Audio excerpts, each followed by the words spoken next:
Hey, Cross-Eye. I've been reading this paper here we wrote for the National Computer Conference, and it gives a pretty good idea about the technical and computer science type things we did in this laboratory, but it doesn't give a very good idea how much fun it is around here.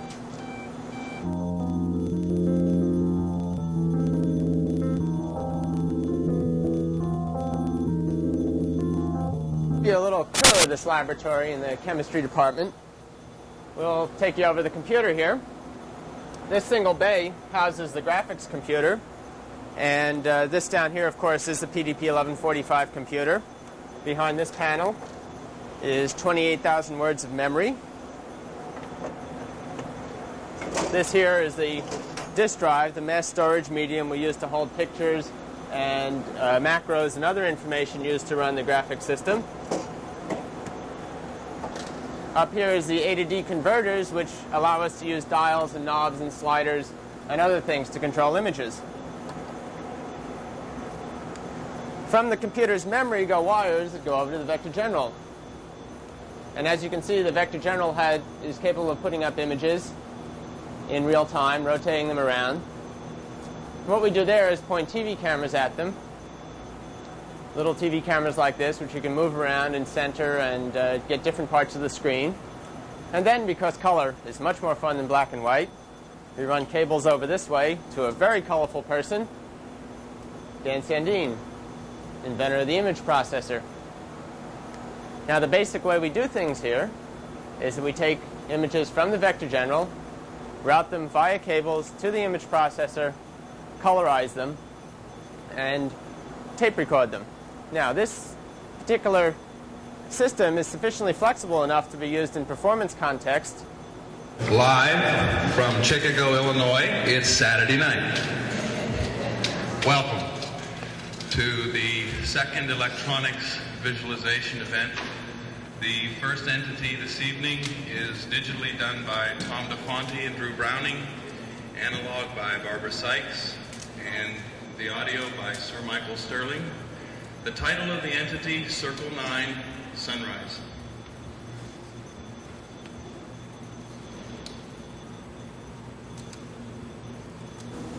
The single thing that's hardest to communicate in a paper like this is the interactivity of the system. For instance, anything that can be controlled in this system can be controlled through the use of slide potentiometers or dials, like these. What we're going to do now is show you how we make up simple objects like this.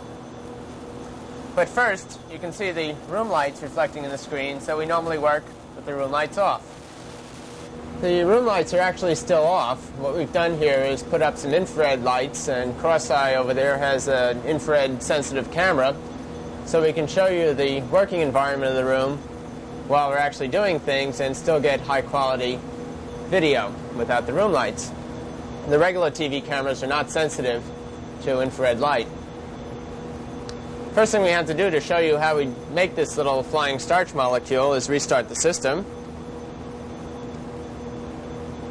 We're also superimposing the VTO5's type on the screen. We get the starch molecule up, and we get the propeller from the disk. The first thing anyone does with propellers is rotate them.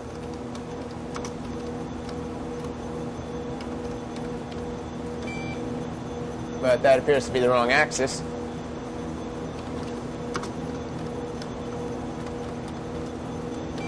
The system is very good in letting you know when you're wrong right away. Now we want to attach the propeller to the front of the starch molecule, so we have to move it.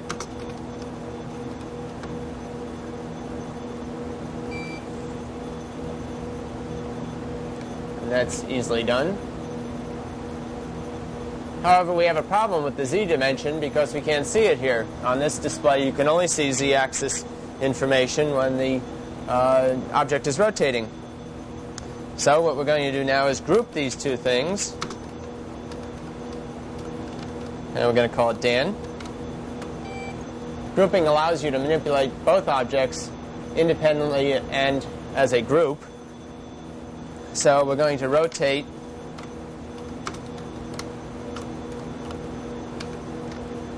So we can get z-axis here. And as expected, the z is not lined up.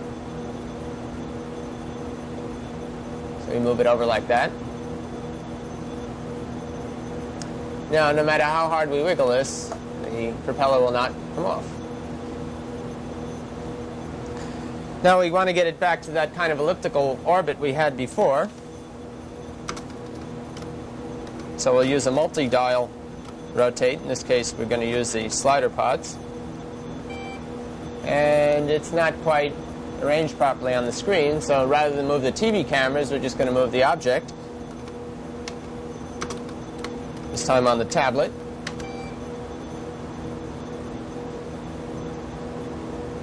And it's a little too big, so I think we'll scale it down. Dial 1.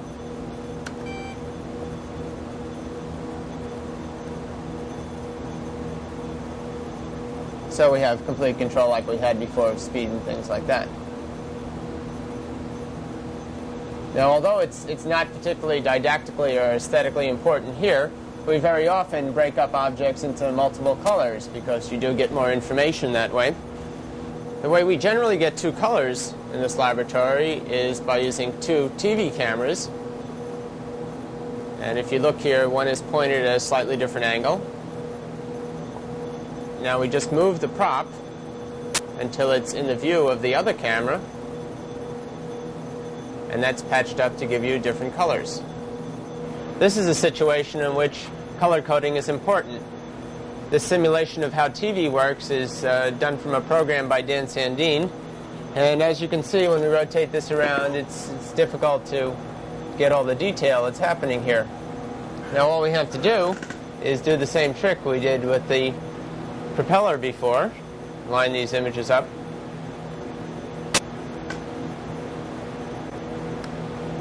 And things become much clearer.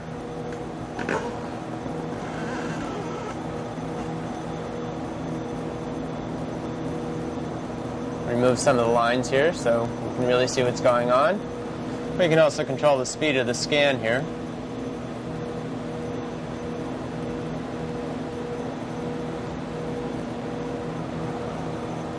And look at it from different directions.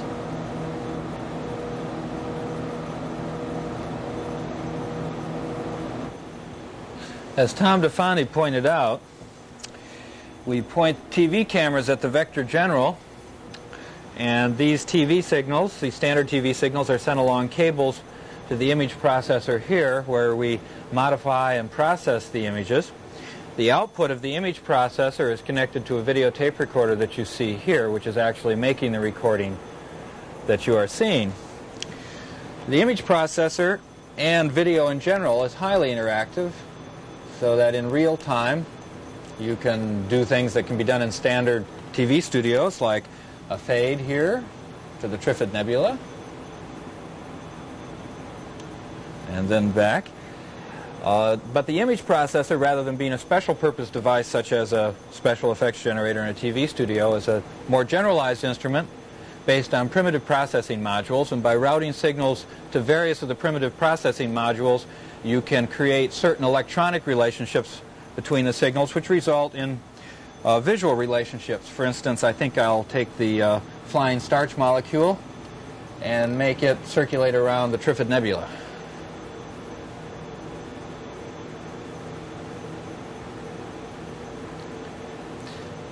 Probably the most important feature, however, of this laboratory in general, and the image processor in particular, is that you don't have to pre-plan everything, and you don't have to wait for the results. You can just start in on things like we started in on this tape and just keep doing it and refining it and twiddling dials and saying things again until you finally get it to work.